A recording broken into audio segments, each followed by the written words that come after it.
माझ्या मनीषा किचनमध्ये तुमचं खूप खूप स्वागत आहे। आज एक अशा पद्धतीनं पिठल्याची रेसिपी आणलेली आहे जे खाऊन तुम्ही पण म्हणताल की इतकी चव आणि तोंडाला चव देण्यासारखी ही पिठल्याची रेसिपी बनलेली आहे। चला तर मग आज काहीतरी वेगळ्या पद्धतीनं पिठल्याची रेसिपी बनवूया, एकदम भन्नाट अशी। आज एक मस्त अशी रेसिपी बघणार आहे। तर त्यासाठी घेतलेले आहे हरभऱ्याची डाळ ना भिजू घातली होती, मस्त अशी भिजलेली आहे। छान अशी हरभऱ्याची डाळ भिजलेली आहे। मी थोड्याशा गरम पाण्यामध्ये का नाही भिजू घातली होती, तर छान अशी भिजलेली आहे बघा। आता ह्याला का नाही स्वच्छ धुवून घेऊया आपण। स्वच्छ धुवून का नाही असे एका चाळणीवर ठेवलेले आहे, म्हणजे याचं सगळं पाणी का नाही असं निघून जायला पाहिजे। पाणी अजिबात वापरायचं नाही आपल्याला, तर त्यापायी डाळ अशी ठेवूया। पाणी निघूस तर बघा इथं घेतलेलं आहे हिरव्या मिरच्या घेतल्या, त्या लसूण घेतलाय देशी लसूण, आणि थोडंसं अद्रक घेतलेलं आहे। आता एक खलबत्ता घेतलाय, त्याच्यात लसूण अद्रक आणि थोडंसं जिरं चेचून घ्यायचं आहे। थोडंसं अर्धा चमचा जिरं घेतलेलं आहे, बारीक कुटून घेऊया। चेचून घेतलेलं आहे, काढून घेऊया।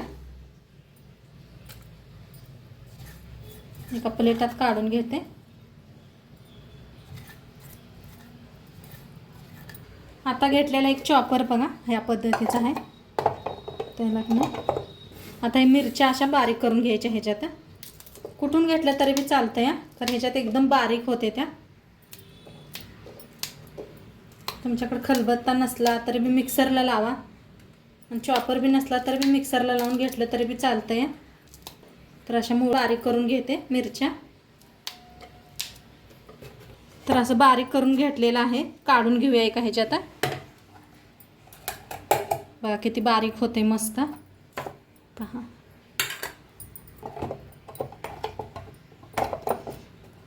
आता डाळीचं पाणी पूर्ण गेलेलं आहे पहा। आता थोडी थोडी डाळ करून का नाही ह्याच्यात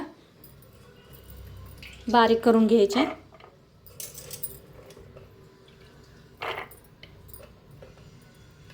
पाणी सगळं काढूनच घ्या।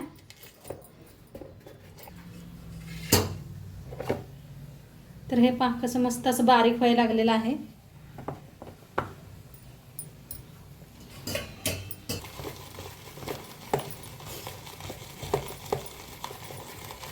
बारीक करून घेतलं पहा, हे ते एवढं घेतलंय, हे एवढं काढून घेतलं, हे असं बारीक केलेलं आहे। तुम्ही बहीण नसलं तर ना मिक्सरला लावू शकताय। कढाई ठेवलेली आहे, कढाई चांगली गरम झाली, तेल ओतून घेऊया। चांगलं गरम करून घ्यायचं। चांगलं गरम झाले त्याच्यात टाकूया मोहरी। मोहरी अशी चांगली तडतडायला पाहिजे। मोहरी चांगली तडतडायला त्याच्यात टाकूया जिरं,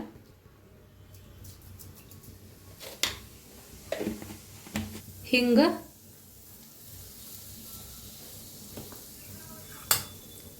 आता लसूण चेचून घेतला होता ते लसूण आणि जिरं,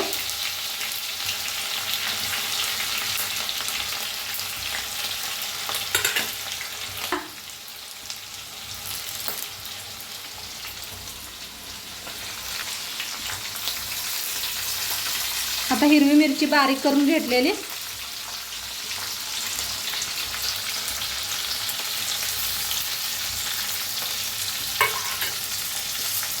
भाजूया।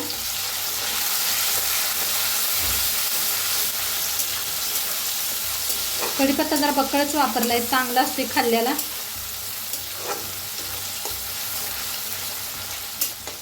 चांगलं भाजून घ्यायचं।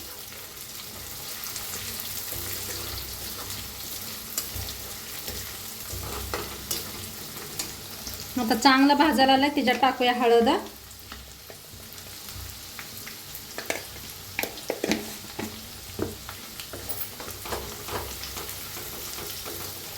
हळदीला बी चांगलं भाजा। आता आपण जी डाळ बारीक करून घेतल्या का नाही ती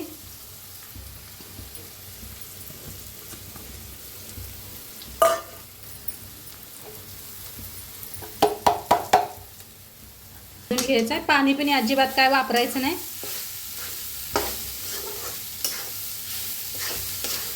जेवढं हो सकेल तेलात छान असं भाजून घ्यायचं।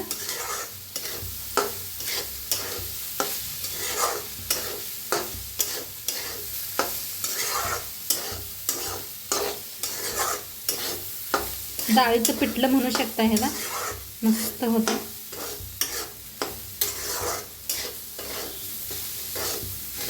प्रमाणे मीठ टाकूया.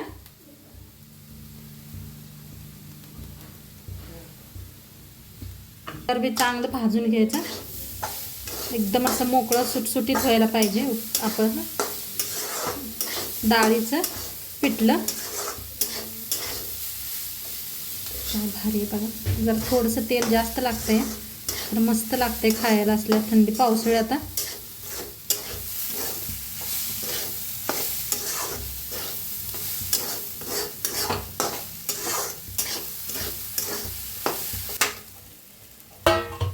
छान असं मोकळं मोकळं तर भाजायला आले पहा. हे पहा. आता मीठ हिन टाकले. झाकून वाफ देऊया. गॅस एकदम बारीक ठेवा.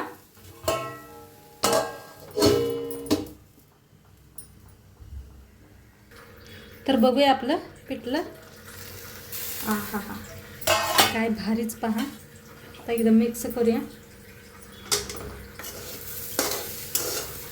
अजिबात खाली काही लागलेलं नाही, काय नाही. गॅस बारीक करायचा.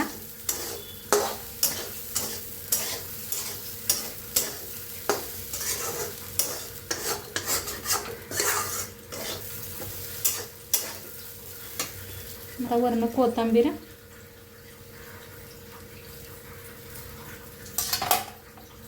ना वरनं शेंगदाण्याचा कूट टाकूया. नसलं वापरलं तरी बी चालते, पण जरा टाका.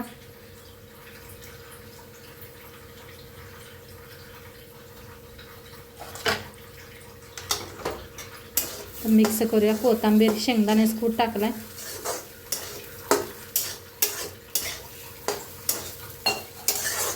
असं मोकळा होस तर चांगलं असं भाजून घ्या, म्हणजे छान होते. हे पहा किती सुट्टा सुट्टा झालाय असा. खायला पण एकदम मस्त लागतो. प्रवासाला न्या तुम्ही, खूप छान. 2-3 दिवस टिकत ही विटत नाही अजिबात. मुलाच्या शाळेच्या डब्याला म्हणा मस्त.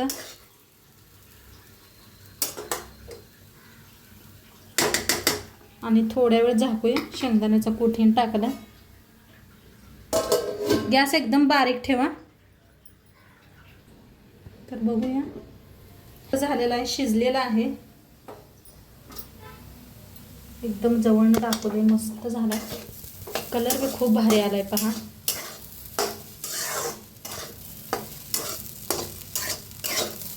आणि लगेच झटपट होने वाली रेसिपी आहे ही. आणि देशी लसूण वापरा बरं का. देशी लसणाने खूप चव छान येते.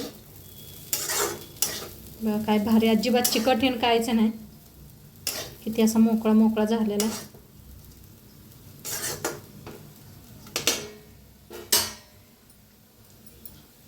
कोथिंबीर मस्त असा रेडी झालेला आहे. डाळीचं आपलं पिठलं हे पहा भारी झालेलं आहे मस्त. ही भाकरी बरोबर खावा, चपाती बरोबर खावा, मस्तच लागतं. यासाठी बी एकदम उत्तम आहे रेसिपी. तर आजची रेसिपी कशी वाटली नक्की सांगा.